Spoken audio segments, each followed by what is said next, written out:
سعودی عرب، ترکی اور مصر کے وزرائے خارجہ کی کل اسلام آباد آمد سے قبل آج وزیر اعظم شہباز شریف نے ایران کے صدر مسعود پزشکیان سے فون پر 1 گھنٹہ بات کی۔ یہ بات چیت ممکنہ طور پر اگلے ہفتے ہونے والے امریکہ ایران مذاکرات کے پس منظر میں انتہائی اہمیت کی حامل ہے۔ مسعود پزشکیان کو وزیر اعظم شہباز شریف نے امریکہ، خلیجی اور اسلامی ممالک سے سفارتی رابطوں کی اپنی، اسحاق ڈار اور فیلڈ مارشل عاصم منیر کی کوششوں سے آگاہ کیا۔ وزیر اعظم نے امید ظاہر کی کہ ان اجتماعی کوششوں سے کشیدگی کے خاتمے کی کوئی مؤثر راہ نکلے گی۔ ایرانی صدر نے اس گفتگو میں ثالثی کے لیے اعتماد سازی کی ضرورت پر زور دیا اور پاکستان کے مثبت کردار کی تعریف کی۔ اسی دوران آپ کو یہ بھی خبر دیں کہ اسلام آباد میں کل سے اہم سفارتی سرگرمیوں کا آغاز ہو رہا ہے۔ کل سعودی عرب، ترکی اور مصر کے وزرائے خارجہ کی اہم بیٹھک وفاقی دارالحکومت میں ہوگی۔ اس کی تفصیل جان لیتے ہیں نمائندہ جیو نیوز اعزاز سید سے۔ اعزاز، کیا تفصیل ہے آپ کے پاس؟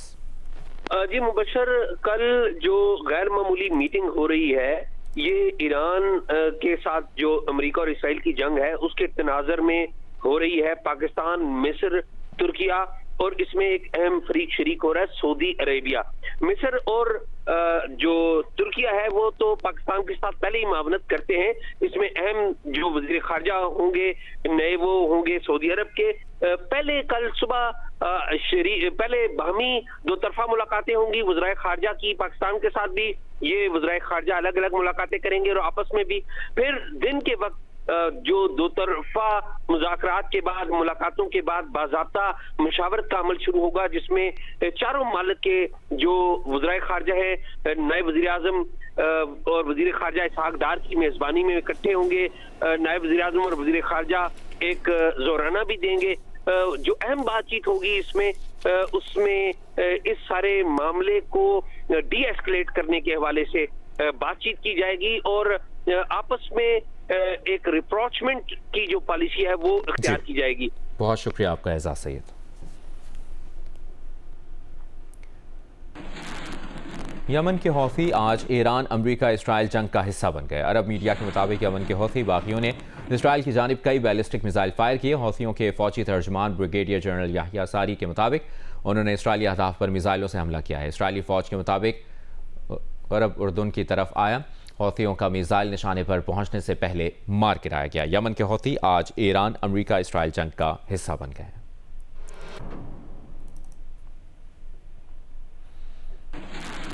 جنگوں کے تسلط اور نفرت کی سیاست کرنے والوں کے خلاف لندن میں بڑی ریلیاں نکالی گئیں۔ دائیں بازو کی نفرت والی سیاست کے خلاف ٹوگیدر الائنس اور فلسطین کولیشن کی ریلیوں میں لوگوں نے بڑی تعداد میں شرکت کی۔ ریلیوں کو ٹریڈ یونین یونیسن اور یونائٹ کے علاوہ ایمنسٹی انٹرنیشنل کی حمایت بھی حاصل رہی۔ ریلی میں سیاستدانوں کے علاوہ شوبز کی اہم شخصیات بھی شریک ہوئیں۔ ٹرافالگر اسکوائر اور وائٹ ہال پر بڑی اسکرینیں نصب کی گئیں۔ ریلی کے شرکاء نے کہا کہ ان کا مقصد تقسیم کرنے والوں کی سیاست کو رد کرنا ہے۔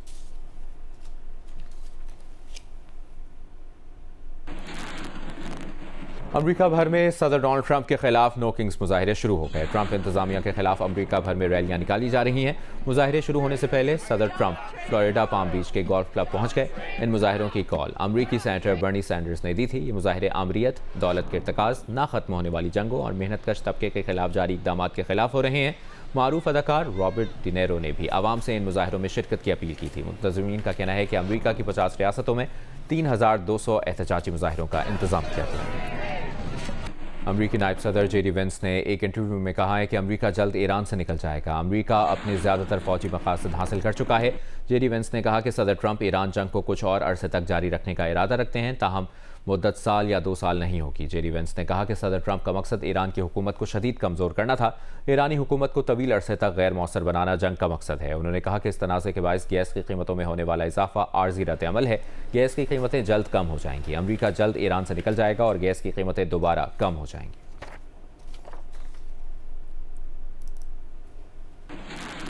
طیارہ بردار امریکی بحری جنگی جہاز یو ایس ایس ٹریپولی ہزاروں میرینز اور سیلرز کو لے کر مشرق وسطیٰ پہنچ گیا۔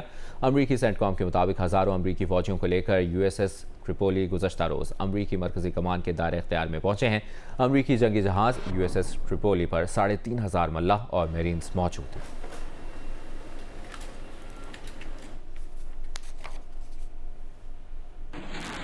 اسرائیل نے ایرانی میزائلوں کو روکنے والی اعلیٰ صلاحیت کے حامل ایرو میزائل انٹرسیپٹرز کی راشننگ شروع کر دی ہے۔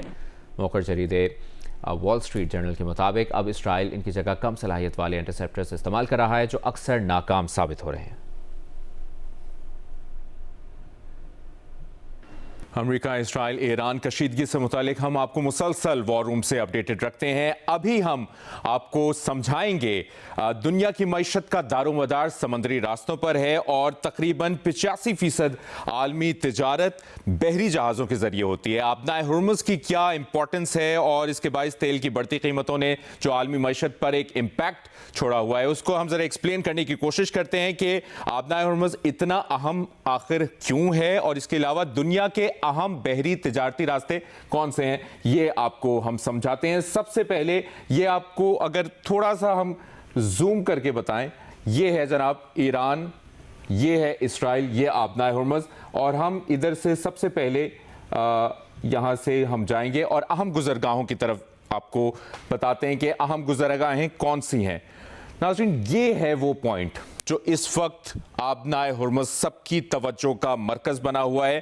عالمی تجارت کا سارا اگر انحصار یا زیادہ تر انحصار کہا جائے تو غلط نہیں ہوگا، دنیا کی معیشت کا جو دار و مدار ہے ان سمندری راستوں پر ہے۔ تقریباً 85% عالمی تجارت جہازوں کے ذریعے یہاں پر ہوتی ہے، اور یہ کہاں واقع ہے، آبنائے ہرمز کے ارد گرد کیا ہے وہ آپ کو بتاتے ہیں۔ آبنائے ہرمز باب المندب یہ ہے، اور جناب ملائیشیا اور انڈونیشیا کے درمیان آبنائے مالاکا اسٹرائٹ یہ ہے، یہ آپ دیکھ سکتے ہیں، ان کا ڈسٹنس زیادہ نہیں ہے۔ ساتھ ہی ساتھ پناما اور سوئس کینال اور اسٹریٹ آف جبرالٹر، یہ جو سارا آپ کا مین ایریا ہے، یہ ایک تجارتی بحری راستوں کا ایک گڑھ سمجھا جائے۔ یہ تمام پوائنٹس دنیا کی معیشت کے لیے شہرک سمجھے جائیں تجارت کے تو غلط نہیں ہوں گے، اور اگر ایک بھی بند ہو جائے، یہ بند ہو جائے یا یہاں سے کچھ بند ہو جائے یا یہ یہاں سے راستہ بند ہو جائے تو کہا جائے کہ تمام راستے بند ہو جائیں گے، غلط نہیں ہوگا۔ آپ کو ذرا ہم مزید بھی سمجھانے کی کوشش کرتے ہیں کہ آبنائے ہرمز اور اس کا مین یہ جو ہم اگر آپ کو یہ بتائیں، آپ کو ایکسپلین اگر ہم بہتر طریقے سے کر سکیں، دنیا کے 5ویں حصے کا تیل اور گیس یہاں سے گزرتا ہے۔ یہاں سے ساری آپ دیکھ سکتے ہیں، سعودی عربیہ، دمام، الحفوف، الجبیل، یہ سعودیہ کے شہر ہیں، پھر اس سے آگے جائے تو کویت ہے، اور یہ سارے راستے ہوتے ہوئے اس آبنائے ہرمز کی طرف آتے ہیں۔ یہاں پر دبئی ہے، ابوظہبی ہے، راس الخیمہ، فجیرہ، العین، یہ دبئی آپ کے ارد گرد ہے، اور یہ ساری اگر ہم مزید بھی دیکھنا چاہیں تو یہ پورا یونائٹڈ عرب ایمریٹس ہے، دبئی، قطر، کویت، سعودی عربیہ یہاں ہے، یہ ایران، یہ تہران، اور وہاں پر اگر ہمارے کیمرہ مین دکھا سکیں وہ اسرائیل ہے، اور وہ جو مسئلے کا گڑھ ہے، اور وہاں سے وہ تمام تر جو صورتحال ہے اس کی نظر ہے۔ لیکن ایران کی جانب سے ہم دیکھتے ہیں کہ بھرپور جوابی کارروائیاں بھی کی گئی ہیں، اور یہ نظر ہے اس وقت امریکی صدر ڈونلڈ ٹرمپ کے متضاد بیانات بھی اگر آتے رہیں وہ اس کے لیے ہیں۔ آبنائے ہرمز پر اس وقت امریکہ کی بھی نظر ہے، خلیجی ممالک کی بھی نظر ہے، ایران اس کی تحفظ کر رہا ہے، اور ساتھ ہی ساتھ اس ایک جگہ کے بند ہونے سے، یہ چھوٹی سی جگہ آپ کو لگ رہی ہوگی لیکن جو یہاں سے سب کچھ ہو رہا ہے اس سے ہم تک، پاکستان پر، بھارت، چائنا، ہر جگہ پر اس کا امپیکٹ پڑ رہا ہے کہ یہ بند ہوتا ہے تو تیل کی قیمتیں اوورآل بڑھ جاتی ہیں۔ تو اس وقت سبھی کا ٹارگٹ آبنائے ہرمز ہے۔ اس سے متعلق ہم آپ کو آنے والے بلیٹنز میں بھی آگاہ کرتے رہیں گے۔ دنیا بھر کی طرح اب سے کچھ دیر پہلے کراچی میں بھی ارتھ آور منایا گیا، اس کی تفصیل بتا رہے ہیں ذیشان شاہ۔ 5 4 3 2 1 بند۔ جی بالکل، دنیا بھر کی طرح کراچی میں بھی ارتھ آور منایا جا رہا ہے، جس میں کراچی کے مختلف جو بڑی عمارتیں ہیں، جس کے اندر موہاٹا پیلیس، وزیر اعلیٰ ہاؤس، خالد نہ ہال سمیت دیگر جو بڑی عمارتیں ہیں وہاں کی لائٹس 1 گھنٹے کے لیے بند کی جائے گی۔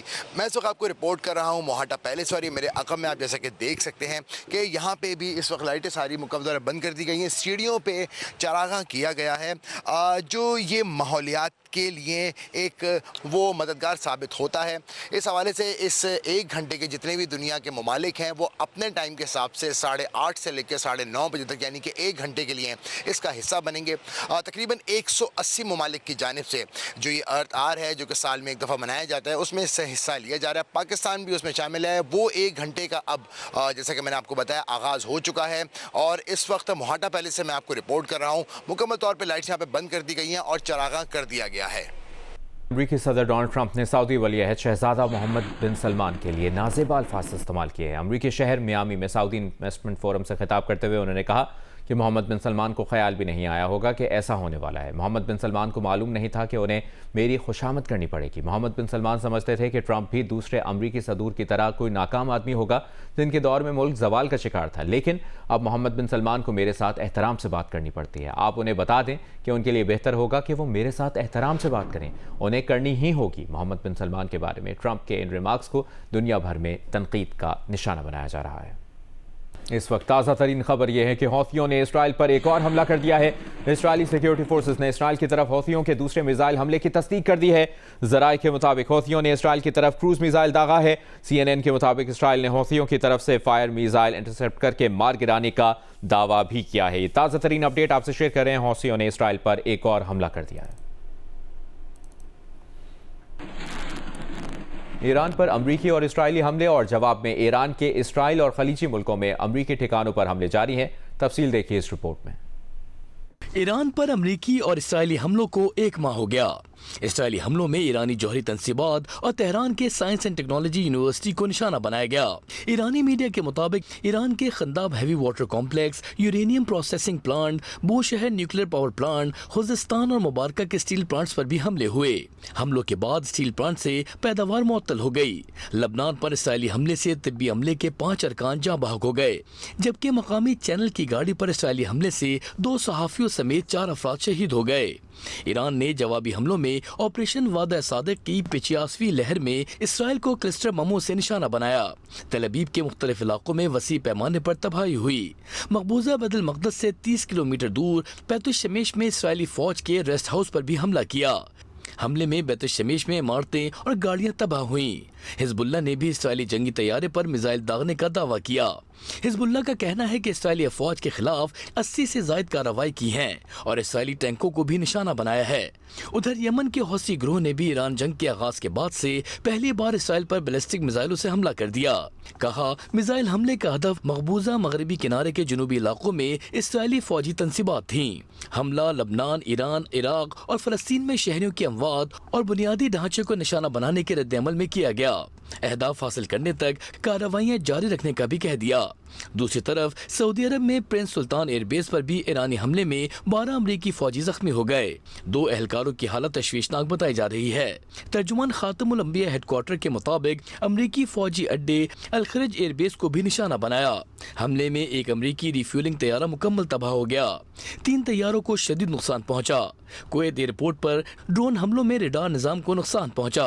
ابوظہبی میں میزائل کا ملبہ گرنے سے 5 افراد زخمی ہو گئے۔ ایران نے دبئی میں امریکی فوجیوں اور یوکرین اینٹی ڈرون سسٹم کے گودام پر بھی حملے کا دعویٰ کیا۔